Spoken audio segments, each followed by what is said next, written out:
Well, I don't know how they did it, but they somehow managed to make things even worse. I won't call what happens in this episode character assassination, but I will call it absolute horseshit. So, jumping into the story, I just want to say that this is going to be a very short synopsis because not much actually happens in this episode. And before I really get into it, I have to take a second to go back to the last episode. So, if you remember, the scene where Shion is explaining a bit about what is about to happen, you will remember that Shion says that only those who are close to the victim can enter into the dream. Well, in this episode, they add a second rule. If you don't have a representation of yourself in the dream, the Grimm will figure you out and kick you out of the dream. Keep that in mind as I go forward with this synopsis. So this episode starts with Ruby waking up in a field of snow and noticing that her scythe has changed. It now doubles as a snowboard. Because of course it does. She then pulls out a coin and uses it to summon a telephone that allows her to talk to Shion. Okay, I have to stop and explain this because if we wait for the episode to do it, then it's going to be halfway over. So Shion has these coins that are basically their aura, and a dreamer can use them to do things in the dream, like contact Shion, create decoys, and create fast travel points. Yeah, Ruby can just make doors that she can use to instantly teleport to any other door. However, if Ruby uses all the coins, she can't leave the dream. I think that last part is more implied than directly stated, though.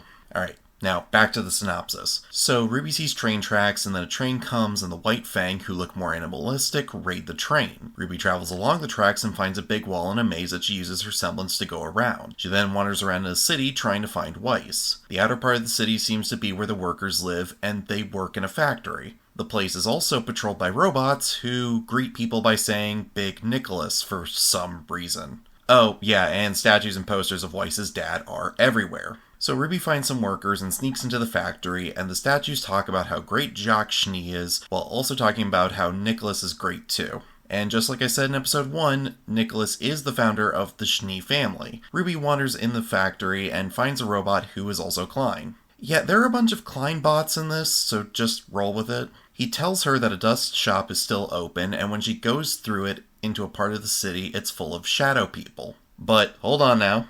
I need to talk about what she sees before she gets to the dust shop, which is what the Klein bot describes as the Silly's jail.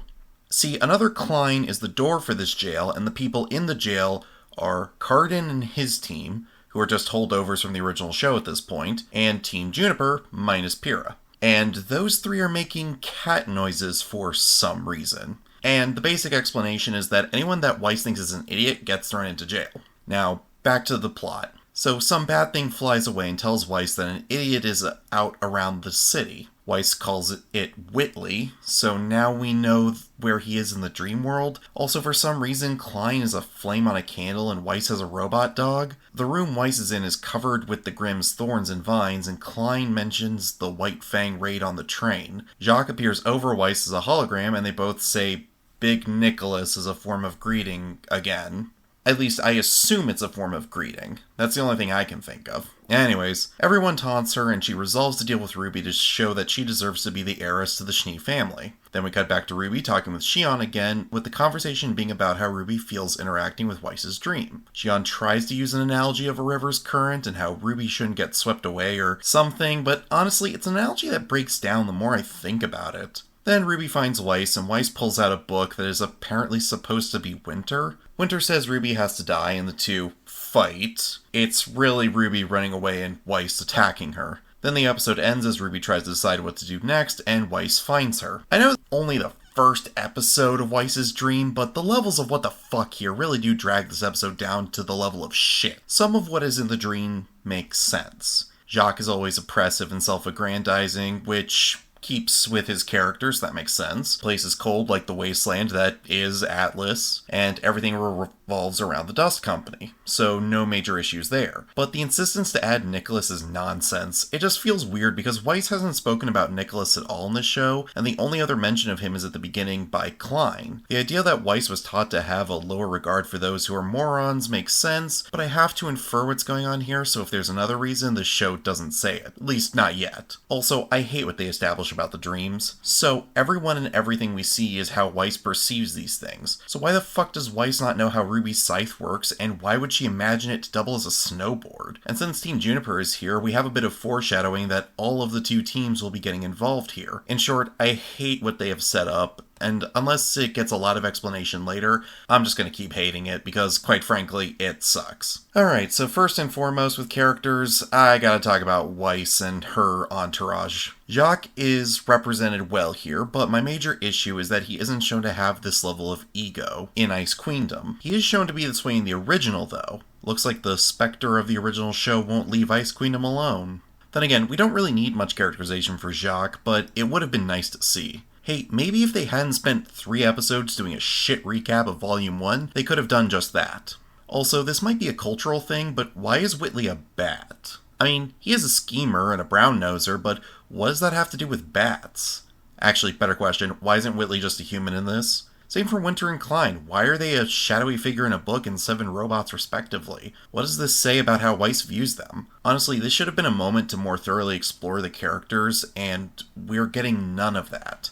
Also, we see that Weiss is interested in keeping her father happy despite maybe not hating Ruby. I say might because her reaction to Ruby being in the dream could be interpreted in many ways. Ruby's the only other character in this episode, so I may as well talk about her. The short version is that she doesn't get any development here. Oh, and she assumes that Weiss hates her based on the last 2 minutes of the episode. But we, the audience, knows that Weiss doesn't fully hate Ruby, so this ends up being frustrating because we know that they don't hate each other, but Ruby jumps to conclusions and stops thinking after 2 seconds. Hey, remember how in the original show Ruby would ask questions and try to understand others even in a life or death situation, because she was a young girl who didn't fully understand the world and others? Yeah, I miss that. Alright, so when it comes to animation, I'm going to keep this extremely brief because I refuse to keep repeating the same issues I've been saying for the past several episodes. The animation still sucks. It just sucks. The fighting is short and either hard to follow or boring, and the animation doesn't always make sense. The music's still boring and bad, and the lady who sings sounds like she's bored as hell and just wants to get her fucking paycheck. So, my thoughts on this episode as a whole?